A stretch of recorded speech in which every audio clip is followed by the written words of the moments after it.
প্রথমবারের মতো নিজের শিল্পকর্ম নিয়ে একক প্রদর্শনী করলেন শ্রেষ্ঠ সাহা। শ্রেষ্ঠ সাহার ৮ বছর যাবৎ করে আসা প্রদর্শিত ৩০টি শিল্পকর্ম এই প্রদর্শনীতে তুলে ধরা হয়েছে। ৩০টি শিল্পকর্মের মধ্যে রয়েছে একটি মেটাল কাস্টিং শিল্পকর্ম, বাকিগুলো সব মৃৎশিল্পের। ঢাকার সামরিক জাদুঘরের 3D আর্ট গ্যালারিতে এই প্রদর্শনীর উদ্বোধন করা হয়।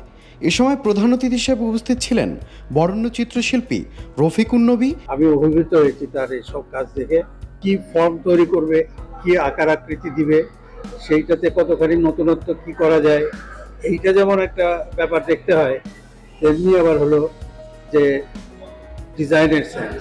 বিশেষ অতিথি হিসেবে উপস্থিত ছিলেন বরেণ্য ভাস্কর হামিদুজ্জামান খান। সময়টা সত্যিই ভালো হয়েছে এবং একটা ইনোভেটিভ কাজের মধ্যে আমি দেখেছি, ইনোভেটিভ একটু ব্যতিক্রমী কাজ।